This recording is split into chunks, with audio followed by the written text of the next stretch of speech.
And I would like you to join in the conversation. We're streaming on Facebook on Joy 99.7 FM, on X, and also on YouTube as well. You can also send us a WhatsApp. That is 055 11 11 997. Maybe there's a trick you've been able to, you are introduced to that helps you adjust to, falling off whenever you put your plans together. Either way, we have experts joining us in studio to have that conversation. Now, we have Comfort Okran, the CEO of Legacy and Legacy, a management consultancy company, and executive director of Springboard Roadshow Foundation. She is also the co-founder of Combat Impressions. And we have Janet Sunkwa-Mills, the CEO, Janem Salon and Spa, also the chairperson, Executive Committee, Executive Women Network. Now, Dr. Mensah-Kabu will be joining us pretty shortly as well.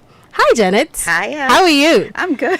You're looking very radiant. I hope your evening has been going well so far. That's how I'm starting the year. It's Praise a year of radiance and transformation. That's amazing to know. I'm kicking right in. Amazing. You're looking fabulous. Merci. Hello, Comfort Okran. Can you hear us? Yes, I can hear you. Okay. How are you doing this evening? Good evening to you, aKorfa, and Janet, my sweetheart, and we are really looking forward to see Jessica as well. And it's going to be a fantastic conversation.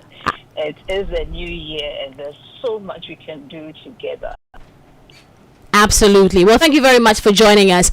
Now, we need to start off, and I'm starting off with you, Comforts. Do we really need to have, New Year's resolutions put down? That is a tough one, but and I'll say that nobody's holding a gun to our heads to say that have a conversation or have a New Year resolution. However, you would know that every single person, if you look at your life, there are areas in your life that you would like to see a change, a positive change, most likely, or some places where you would like to accomplish certain goals. So sometimes getting to the end of the year, you look at the things you've been able to do and say, because I want to achieve goal X, so in 2026, in 2025, I want to lay a foundation for that, so that by the time I get to 2026, I'm well positioned to achieve that goal. So that is why we set the resolution, looking at ways in which there are things that are personal commitments that would help us improve either our lives or our habits or certain behaviors that would like to see changes in. So basically, that's why we set New Year resolutions. Yeah. Okay. Now, let me come back to the studio. Janet, do you believe that we need to set resolutions? I think the word resolutions is quite interesting, right? Okay. If you look at it in the dictionary, it says resolved or resolve, i.e. you're determined to do something. So the word determination, let's take the word resolution for now. Okay. And let's just look at the word or the attitude of determination. Okay. Now, determination is an everyday word, isn't it? So it doesn't have to be a New Year's resolution. Okay. I.e., what am I determined to achieve in life? What am I determined to do today? What am I determined to do tomorrow? Sometimes we just create this fancy terminology, quote unquote, New Year's resolution. So it makes it look like something out of the ordinary and something out of the norm. Okay. But actually, it's just a normal everyday life that we lead. We just determined and more focused to achieve a certain goal. Right. Something that we set ourselves to do, something that we're probably thinking that we're lacking. But I'll tell you, most often when we come in with the mindset of, oh, I'm not good enough, oh, I lack this, oh, there's this gap in my life, then you put pressure on yourself, self-sabotage, because you start from a consciousness of a lack. Okay. And once you start there, immediately your consciousness goes into negativity. So it's most important to think from a concept or a mindset of positivity, a mindset of feeling good about yourself, a mindset of I'm enough, or a mindset of, oh, I just want to do this. And then you kind of strive at it on a daily basis. Okay. So there are different types of goals that we set ourselves, and You we hold the thought. determined to achieve. We'll get into that pretty shortly. But Comfort, it's good to have you back. We nearly lost you there. Now, we'd like to get into finding reasons why people aren't able to stick to the goals they set at the beginning of the year. Can you walk us through that? Whenever you set the goal for yourself, I would just want to add a little statistics where it is proven that sometimes if we are 10 people in a room and all of us set our New Year goals, it is claimed that by 19th of January, 9 out of the 10 people who set New Year goals have decided that they are not pursuing their goals any longer. And so based on that statistics, why does that happen? You realize that sometimes we set goals that are unrealistic. Simply, you have been eating for the past 20 years, and you've decided that, okay, this year I want to be more health conscious. So you're setting a health-related goal. But your health-related goal, instead of setting an achievable one, you start from losing 20 pounds in a month. That implies that you're looking at losing at least half a pound every single day. You didn't lay on those 20 pounds in 1 year, in a month. So why are you hoping to lose it all in 1 month? So those are so unrealistic goals are some of the things. Sometimes too, you set a goal. Oh, I want to, in the same losing weight category, they can say I want to lose weight. But I don't say I want to lose, let's say, 2 kilos. Just say I want to lose weight. For what? Why? Which? Where? So what exactly do you want to see happen? I want to read the Bible for 5 minutes a day. That is a realistic goal. But if you say I want to read the Bible and you say I'll read the whole of Genesis in a week, why? Where are you going? Relax. You can have sometimes too. You set the goal, but we are not motivated. So you have insufficient motivation, or you want to you can do the learning the Bible or reading the Bible or becoming better in your job as a project manager, and so you want to go to school and better yourself, but you are not sufficiently motivated, or you do not see how attaining that goal will help you in your work as a project manager. So even though you would wish, and you used to look at I'm saying you would wish to have your project management certificate, you are not sufficiently motivated to pursue it. And we may have unhealthy habits. In the same project management goal, you like your sleep or you like jamming. So every Friday night, I must go and have a jam somewhere. But if you want to achieve that goal, you may need to take out some of those things that will hold you back.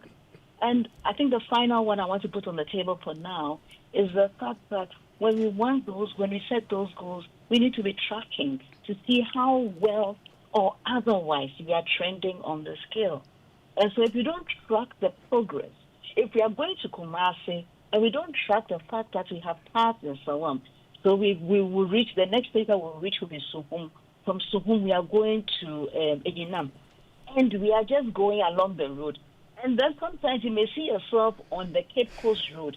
But you don't say that, I didn't say I'm going to Cape Coast. I'm not getting a degree in finance. I'm getting a PMP. Then you're on the road to anywhere. And because you're not tracking yourself sufficiently, you do not, or you are unable to achieve your goal.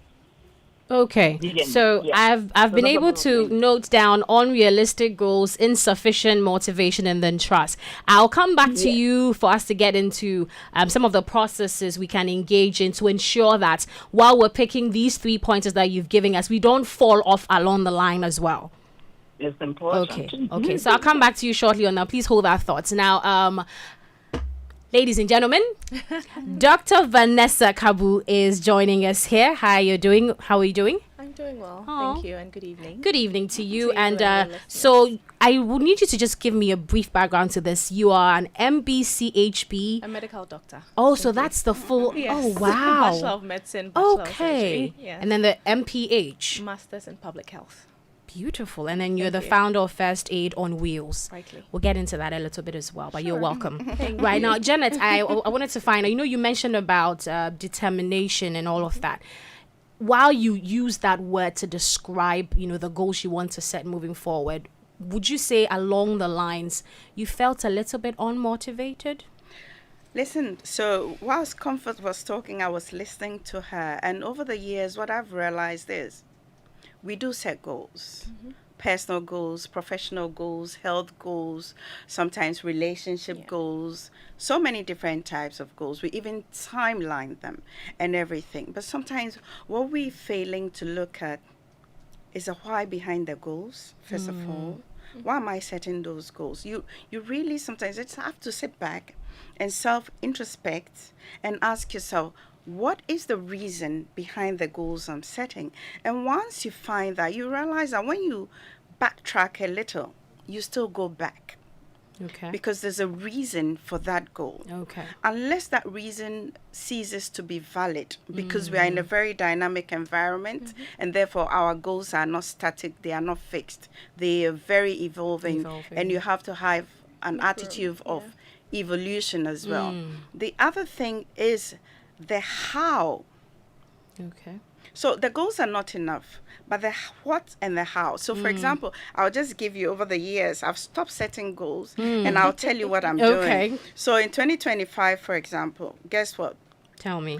My wishes are, I want to be healthy enough to pursue my dreams. Okay. I want to have strength for life's battles that come at me. I want to have motivation to reach my goals. I want to have serenity for when uncertainties come, and most importantly, I want to be close to God. So irrespective of what I'm setting myself to achieve, these are the intangibles that help me achieve my tangibility in terms of goals. Okay. So yes, do set your goals. Yes, everything that Comfort said, but why? Know your why. Okay. So that when you sidetrack, you can and know your how. The intangibles, the attitudes, your mindset, your heart set, everything else that helps you to achieve those goals is what you should focus on at this stage. Okay. All right. Dr. Vanessa, we will get into the health, aspect of the conversation, but you as a person and as an individual, I'm sure you probably have put some, goals together and all of that. But along the lines, have you ever had an instance where you felt unmotivated to continue? Would you want to walk us through that experience and how you got back on track? Most definitely. As you set your goals, you set your plans, you set your ideas of what you aim to achieve. Every single individual or every single person would definitely have certain goals. It could be a diet, it could be health-wise, it could be relationship-wise, it could be financial. However, there are certain times where you'd feel very unmotivated. Just as Janet was saying, you need to be able to understand your why and then also the how. So once you understand the why you're setting those goals, it's very easy to go back to the drawing board and re-motivate yourself. You would find the reason why you decided to set these goals in the first place. And when you're feeling down, you'd be able to remember or remind yourself that, okay, these are the reasons why I set these goals, and so let me try to pick myself up. It's very easy to stay in a place where you're down because you feel unmotivated, but going back to the drawing board would give you that insight. It would allow you that strength. It would give you that motivation to get back on track. Okay. Well, that's very beautiful. I wanted to add something go ahead. to that. And that is, I think we must realize that most often in life, what we set ourselves, the need or the want that we have, takes us to an uncomfortable place. Right. And take us to a place of sacrifices.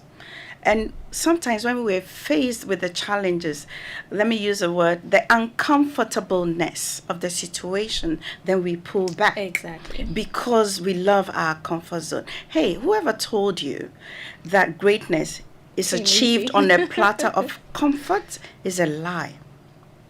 So if you want to achieve greatness, if you're setting goals that are aspirational, be ready, because you're going to face a situation where you will be uncomfortable.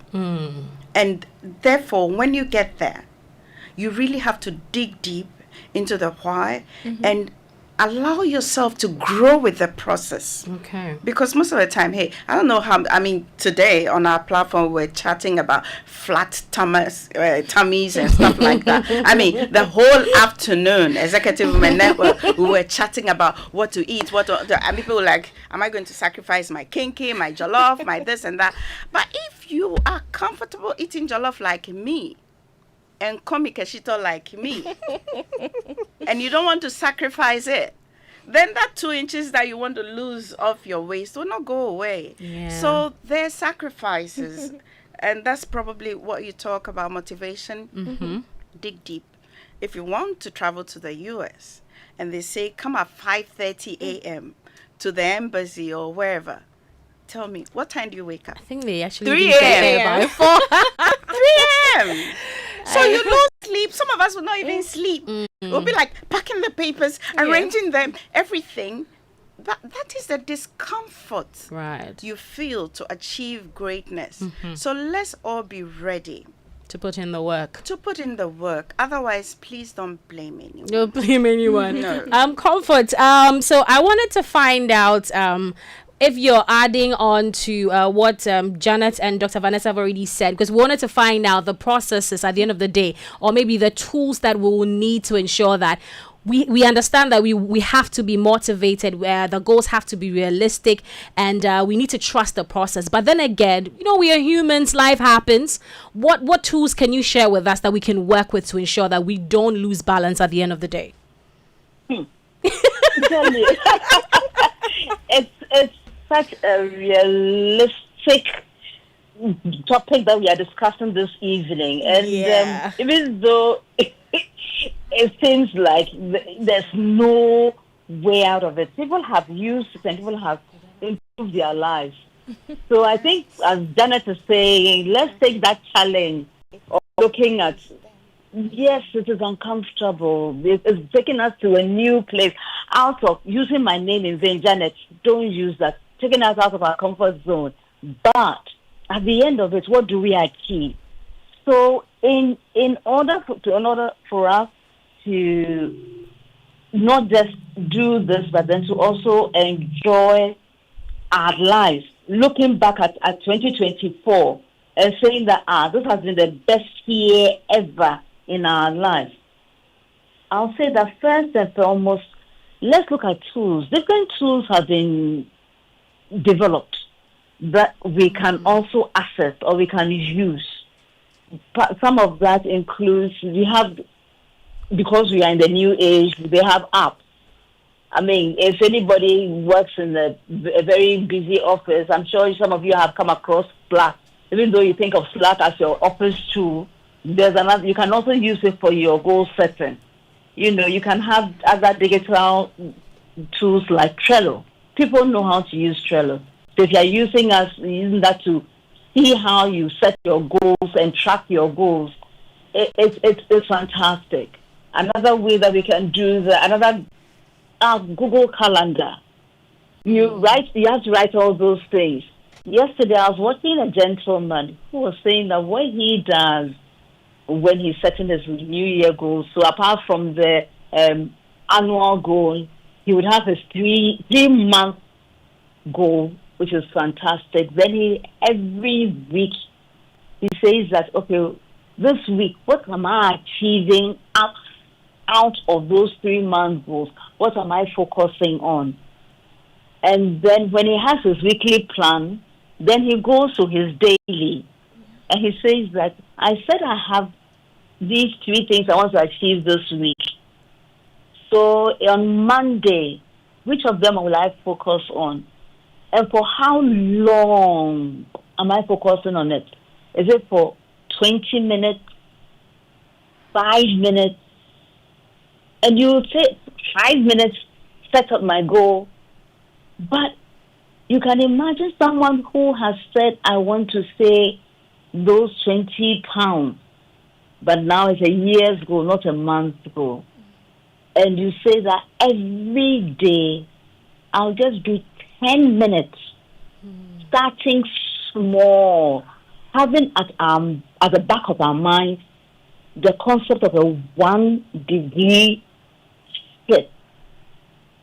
Because we think that is small, but over time, that 1 degree shift that we practice would increase, we'll see the cumulative benefits of going along that path. So we want to do our PMP. We say, okay, I'll study for just 30 minutes a day. So in this, your Trello, you put down 30 minutes study, or even 20 minutes. And then you sat down and study just one bullet point out of the various minute parts of project management. And you've got to dial down. The next day, you build on it. The next day, you build on it. By the end of the week, when you sit down to say, okay, what was I able to achieve this week? You can see yourself, actually tracking yourself and saying that you're not bad at all. You can also have a paper-based tool like a goal-setting workbook. And at EW, and we actually did one, which I think I would ask Janet to dial down a little bit about that goal-setting book. It's a fantastic tool that anyone can have access to, and you are able to track yourself throughout the year about what you set, what the month has achieved, and so on and so forth. So these are some of the tools that can help us track ourselves, and basically when we are using that, both Janet and Jessica talked about the positive mindset, and that is key, because if your mindset is not right, it will not happen. Some people talk about visualization, and I remember this was when Albert and I had just got married, and this is a goal. I mean, this is personal goal setting for myself, and I just want to share it today. That's all right. We had just gotten married, as we say, we didn't even have a bicycle tire. And we set ourselves an ambitious goal that we'll buy a car at the end of our first year of marriage. I said we didn't have a bicycle tire, so it was a big one. But by the grace of God, because in our consciousness, in our goal setting, we have said that this is what we wanted to achieve as a family. Every cent that we got, we put it down. Every cent, because it was going towards buying our first car. By the end of the year, aKorfa, we had bought a car. Yes, it left us in the middle of on town sometimes, but I didn't need to still be taking the throttle. I had my own car because we were motivated, because we were grateful, because we kept tracking ourselves and were able to achieve that goal. So these are some of the tools, digital tools, paper tools, the motivation, the mindset, and so on and so forth. That would help us achieve the goals that we set ourselves in 2024. Okay. 2025. Yeah, 2025. Yes, 2025.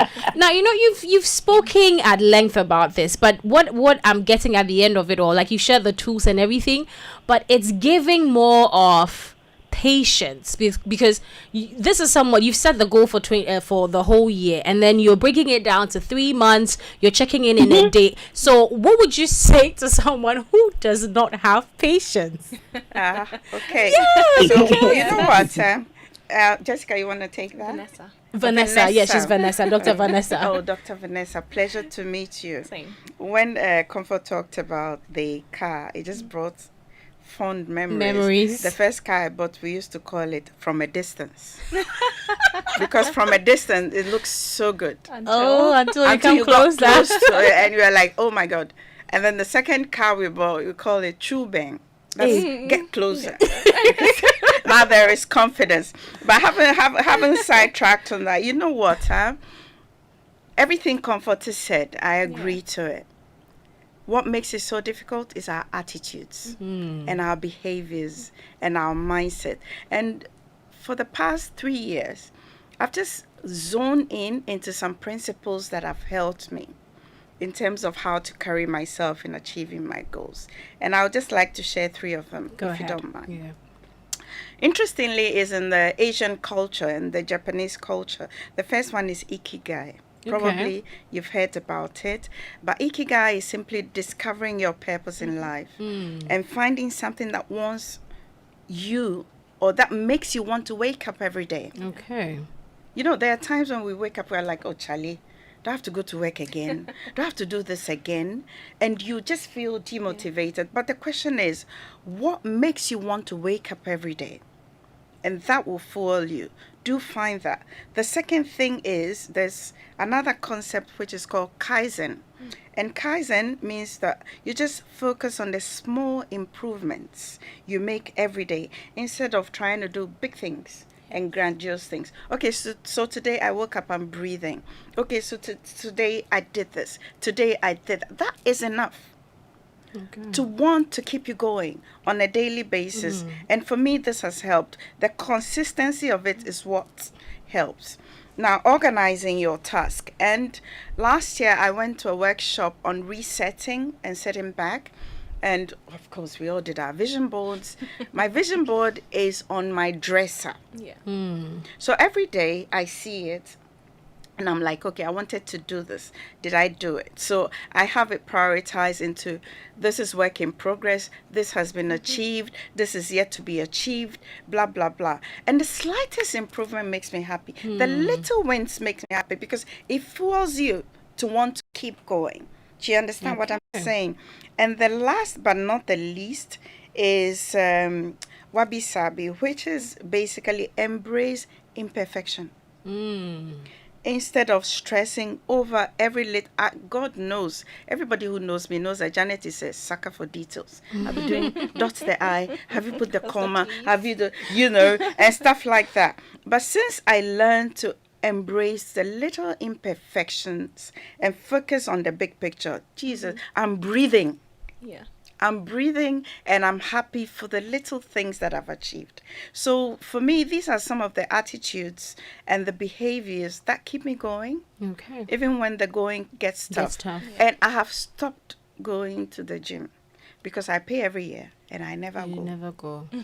So I do the little things that I can do and, I think it's working. Right, it is working. Yeah, we can see some curves in the outfit. It's right. Working. It's working. Now, Dr. Vanessa, would you want to add on to that? Yes, definitely. I mean, listening to both Janet and Comfort, the most significant thing for me is the consistency and being able to identify the little things and making better each and every single day. And of course, you have to have a plan. And once you have that, there's something to work with. That way, your mind is not all over the place or it's not in a clutter.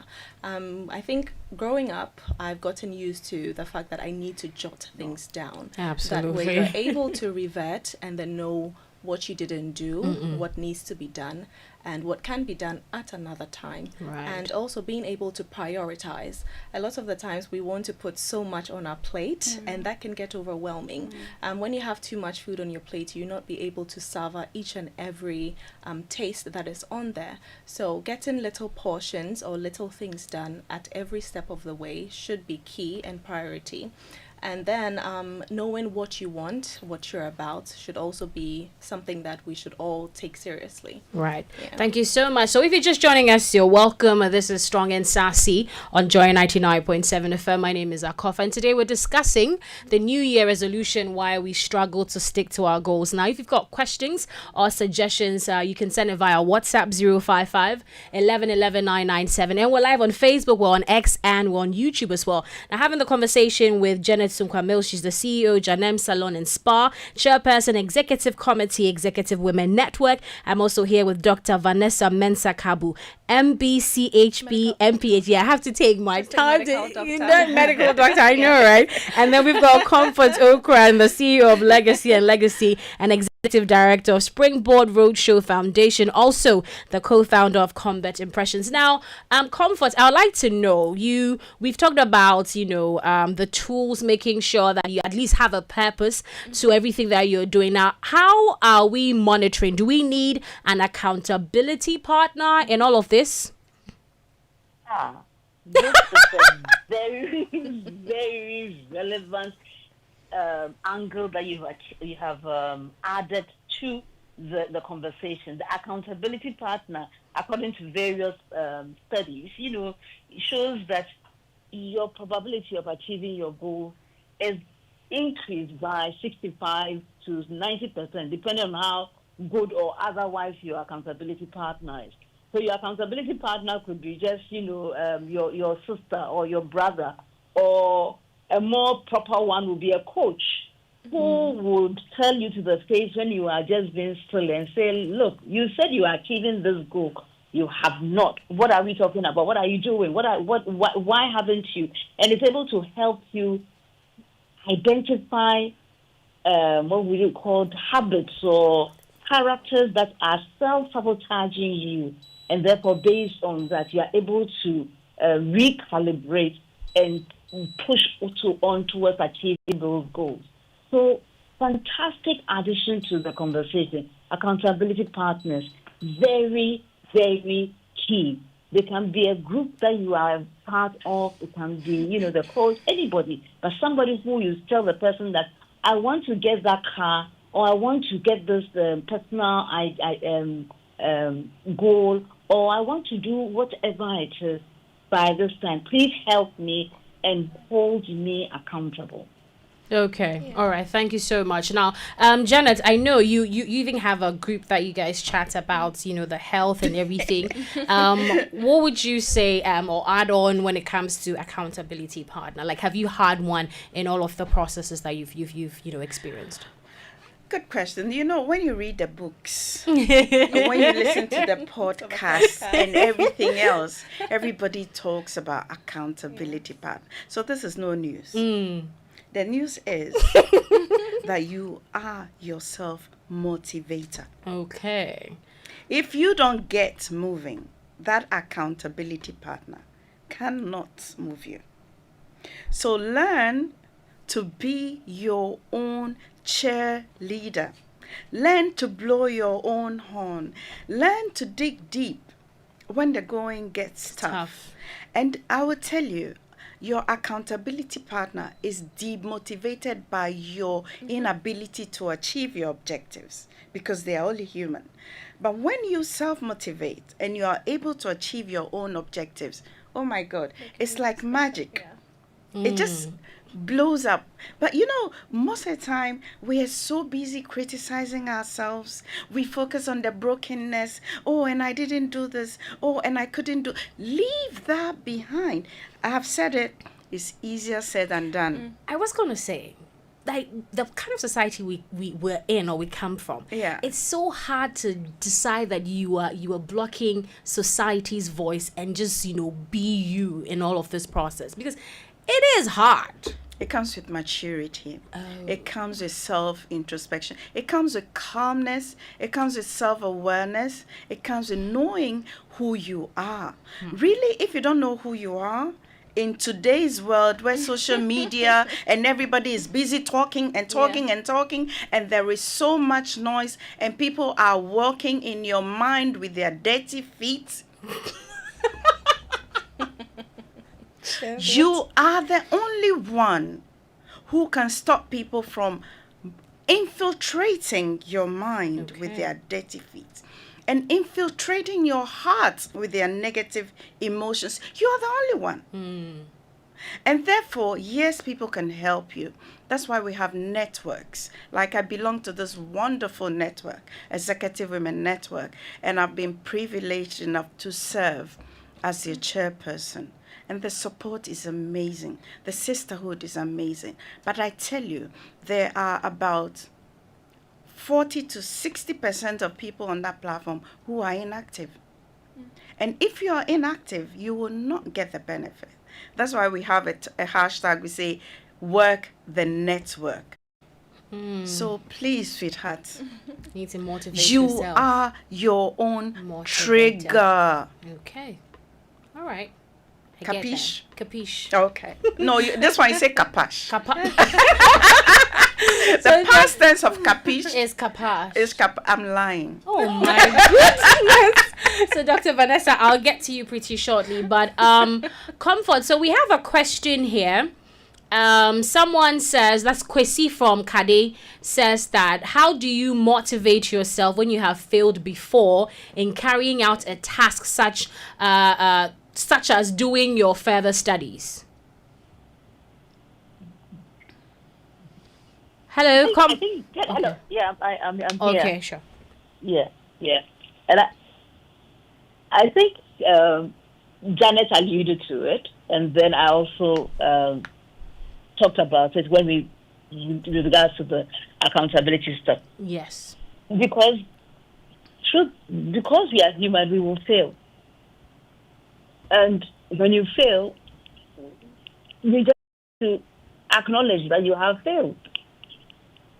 But the good thing is that you don't stay down and say, I have failed, so that's the end of the world. That's where we talk about the small, the 1 degree shift, being satisfied with just 5 minutes. And the fact that you said you do the exercise for 5 minutes, and then day 1 you did it, day 2 you did it, day 3 you did it, in fact, even day 14 you did it. By day 15 you traveled.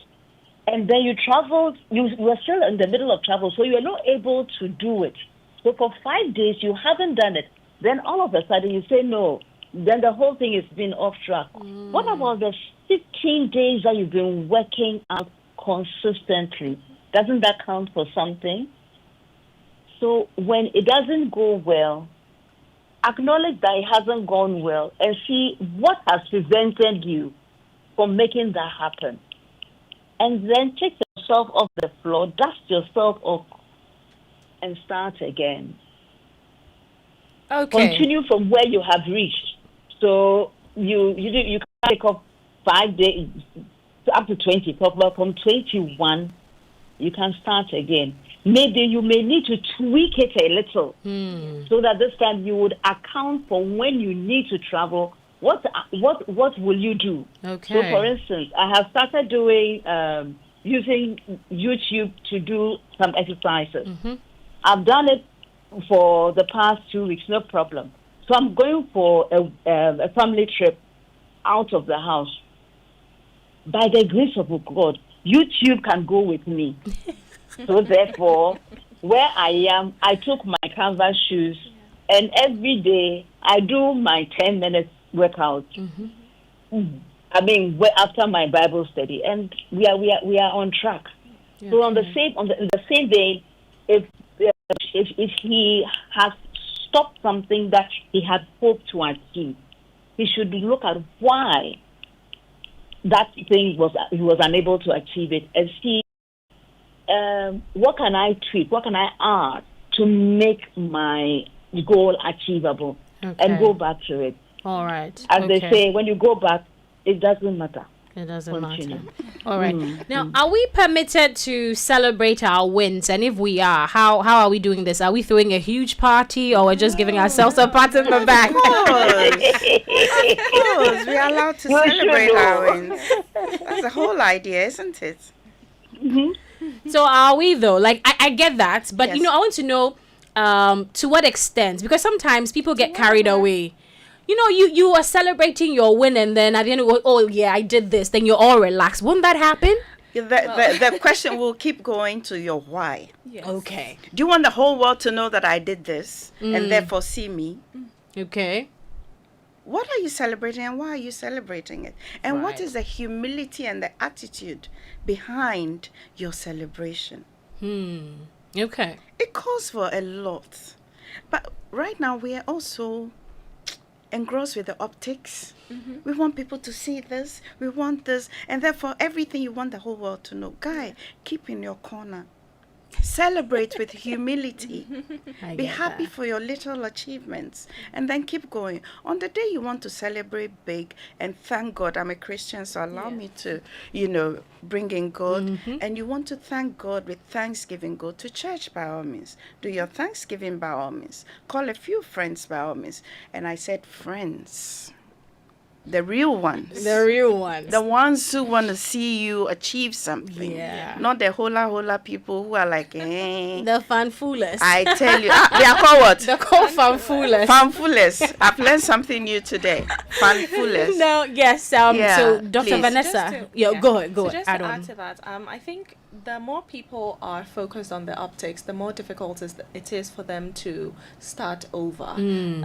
Meaning that once they are just focused on what is out there, should they have any difficulty, then they're scared. They just go back, and in that regard, they're going to end up being stuck in their comfort zone, because then you're only doing this thing just because you want to show it off, because you want it to be out there. Right. But if you're comfortable, you're comfortable within yourself, you've introspected, you're motivating yourself. It doesn't matter if you have to start over 10 times. 10 times. You know your goal, you know your why, Your why. and you know how you're going to get there. And so it doesn't matter about what is out there, you'll be able to start over as many times as possible. So the self-motivation is very, very important, and also having that accountability partner as well. who has your best interest Interest at at heart, heart. not just anybody, but someone who has your best interest at heart, someone who is looking out for the best for you. Because of course, some people, their New Year's resolution might be, okay, I want to stop drinking. But then if your accountability partner is someone Also who used loves to go to drink. out with to drink,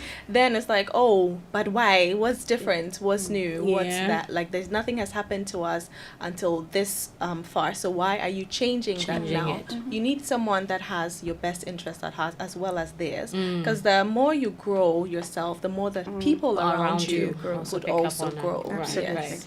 Now, for the strong and sassy woman, yeah, what can one do by staying healthy all year round? Yeah. Well, the mindset. I think if it's one thing that has gone around amongst all of us is the mindset, having the right mindset, being in a place of calm. It's not easy, especially with every single thing that is going on. The realities of life really hit you hard, and it's very difficult to be in that place of calm.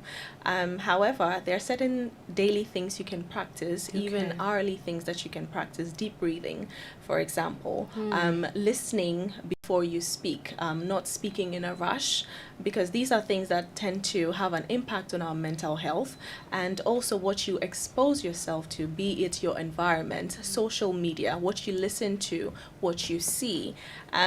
We own whatever it is that we do, except for the things that are inevitable, are out of our way. Maybe you're walking and then you just see a pop-up news. That one is inevitable. It's not something that is in your control. But you're able to navigate your phone's algorithm, even your TVs at home, on what to watch, when to watch it. And these are little things that we can do to help preserve or maintain our mental health. And as women, it's important that depending on the age you find yourself in, I was going to get to that. yes, there are certain things that you should pay particular attention to. So your screenings, pap smears, breast cancer screening, these are very important. Visit your gynecologist or your healthcare provider routinely, so that at least your basic labs, you'd have an idea about it. Women donate blood every month. I like to call it a monthly donation. That's the menstruation I'm referring to. And so have a baseline of what your HB is. Get to know these little things. So if there's any change, if you're having certain symptoms, you're able to pick them up immediately. And then don't be shy from visiting the hospitals. We shy away from the hospitals because of the we feel like, concern that we're going to be Yeah. exposed. Yes. But we're there to take care of you. And until you can bridge that barrier or break that barrier of shyness, you will not get the help that you need or you require. And don't wait too long until you visit the healthcare facility. And also hydrate. We all want that glowy skin. We all want that, beautiful skin. Water plays a very key and important role in how our overall outlook is. We underestimate the importance of water, but the body is basically more than 75% water. And so it's it's important that you replenish as often as possible.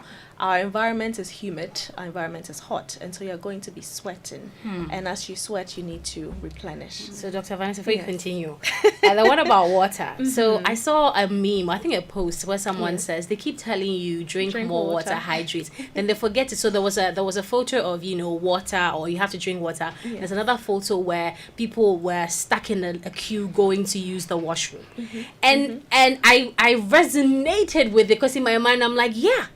You say I drink water, and then every second you have to visit the washroom. It is true. It is very true. It is so true. Yes. So I think sometimes it's also a turn off for people. Yeah. I've encountered people who've said that they don't want all of that, because imagine a lot in Accra as well, we don't have a lot of places where you can convenience exactly. So then they're like, why would I want to put myself through that? So true. I completely agree with you. I couldn't agree with you more.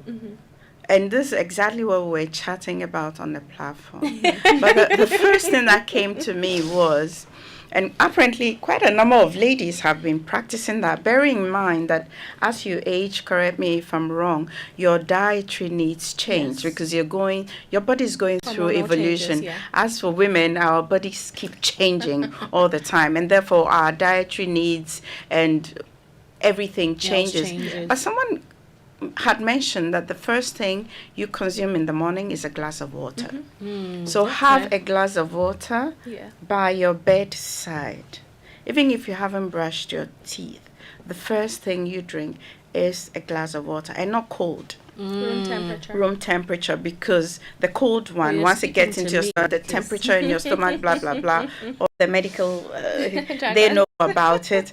But have that glass of water. But I couldn't agree with you more. So I have my bottle of water, so I drink the first glass at home, get to pee before I leave the house, and as I'm moving along, I take sips, really sips, because there are no places of convenience, and that is a fact. Until I get to a place that I am so sure that if I want to empty and pee, I can pee. In a safe, hygienic place with no bacteria. Understood. Do you understand? I do. So the water drinking, yes, is important. But just learn to listen to your body, understand your body, and then pace yourself. I agree, because Dr. Vanessa speaking about drinking water, her skin is so good, so I understand where she's coming from. Now, also take your final comments on the health bit, and also wrapping it up on, final words on our main topic, which is the New Year's resolution and how we ensure that we're sticking to the goals. Yes. So what I would say is resolutions are good and they help to keep us on track, but don't be grandiose, don't make resolutions on impulse, and also factor in the realities of life. Don't be too hard on yourself, because you might set a goal, but then realities of life might make that goal unachievable or unattainable. So make enough room for any changes. Be dynamic, allow yourself to evolve, allow yourself to learn during the process, and it's not a quick fix. Be consistent, be patient, and celebrate the little wins. You could just do a little dance like, oh my God, I did this, I got it right. And don't be scared, or don't be afraid to fail, or don't be afraid to start over, because that would only limit you from actually getting to the place you Thank you. And Janet, a quick one as well, you wrapping up on our main topic. What has helped me is my optimism in life. Be optimistic no matter what. Anything that doesn't allow you to grow, anything that doesn't allow you to glow, or anything that doesn't allow you to flow, just say no. Learn to say no. And be comfortable with saying no. Thank you so much. A final words from you, Comfort Okran. Thank you so much for having us on the program, aKorfa. Thank you, Janet and Vanessa, for being such wonderful partners as well. Happy New Year to all our lovely listeners this evening. And I just want to say that as we close, that the clock keeps ticking. It never stops. So I just want to say that the fact that you haven't succeeded in the New Year resolutions in the past, or your plans, your goals haven't all achieved you haven't achieved them, doesn't mean that that's the end of life. I want to say keep going. And remember that achieving our goals does take time. It takes effort. It takes perseverance. Let's have the plan. Let's determine, and then let's see why we want to achieve that. And once we know that we are doing that to God's glory, acknowledging Him and as part of our plans, I believe that 2025 would be a fantastic year for every single person. Well, thank you so much, Comfort Okran, for that. And Adam says hi. Adam says hi to you and to Janet as well. Yes, Adam says hi. And thanks going out to the entire production team. Adam Knight here, Mirabel Johnson. My name is aKorfa, and I sat in for your regular host, Enim Ado. Yes, and right now we're heading over to the news team, and then Kofi Hayford takes over with the Overdrive as well. Have a good evening.